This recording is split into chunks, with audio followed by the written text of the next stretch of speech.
O plano da salvação. Sem dúvida, esse plano é uma das melhores exposições do amor de Deus por toda a humanidade. Ele pode ser visto de uma maneira bastante direta através do livro de João, no capítulo 3, versículo 16, onde nos é dito: porque Deus amou o mundo de tal maneira que deu o seu Filho unigênito, para que todo aquele que nele crê não pereça, mas tenha a vida eterna. E talvez alguns se perguntem: mas por que haveríamos de perecer? Afinal de contas, fizemos algo mal, errado ou pecaminoso? Talvez a resposta esteja olhando para dentro de si mesmo. O apóstolo Paulo talvez tenha sido um dos que melhor percebeu isso. Ele notou que o pecado entrou no mundo e que nós fomos vendidos ao pecado. Ele mesmo faz uma declaração em Romanos, capítulo 7, versículo 15 e 19, expressando o que sentia em relação a isso.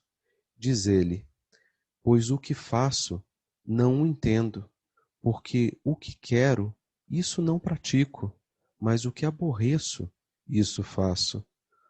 Pois não faço o bem que quero, mas o mal que não quero, esse pratico. Ou seja, o próprio apóstolo Paulo percebia uma inclinação para pecar. Mas aonde nos levaria o fato de pecar? Quais seriam as suas consequências? A sua consequência final?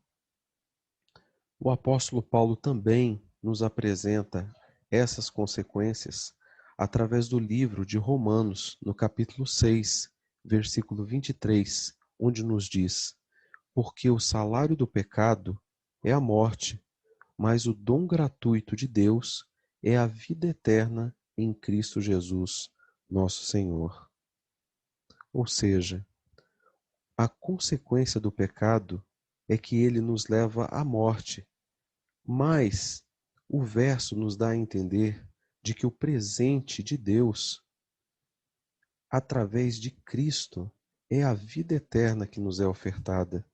E talvez alguns se perguntem: mas como o fato de eu seguir a Cristo pode me levar a ser perdoado e justificado dos meus pecados?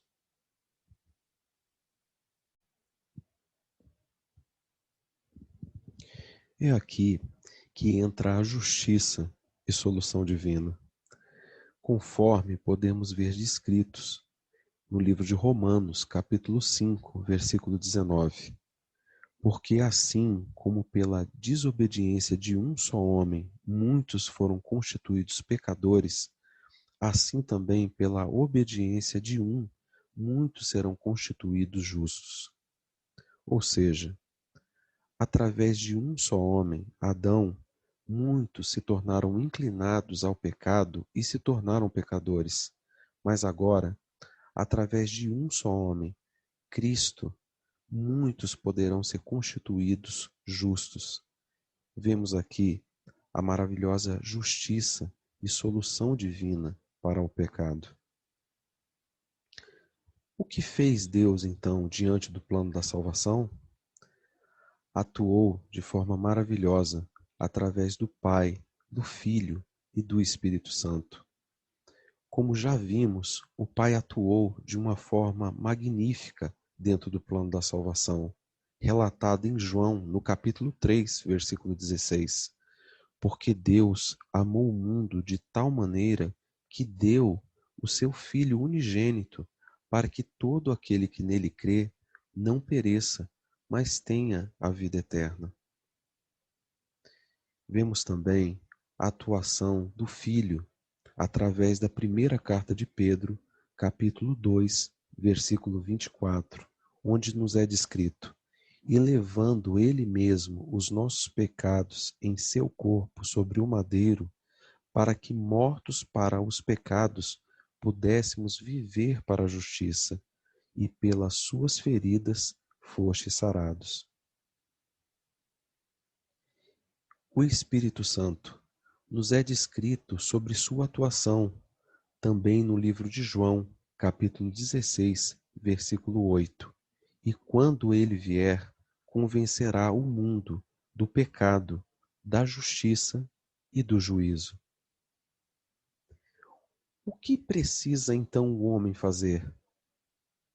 As indicações para isso também são encontradas em sua palavra, conforme vimos no livro de 1 João, capítulo 5, versículo 11 e 12. Ele precisa aceitar o presente de Deus. Lá nos é dito: e o testemunho é este, que Deus nos deu a vida eterna, e esta vida está em seu Filho. Quem tem o Filho tem a vida. Quem não tem o Filho de Deus não tem a vida. Além disso, o homem precisa exercitar a sua fé, conforme também vemos escrito em Efésios, capítulo 2, versículo 8 e 9. Porque pela graça sois salvos, por meio da fé, e isto não vem de vós, é dom de Deus, não vem das obras, para que ninguém se glorie. Diante de tudo isso, precisamos aceitar o presente de Deus oferecido a nós. Não deseja você continuar exercitando sua fé e conhecendo mais ainda da palavra de Deus? Fique conosco e até o nosso próximo estudo.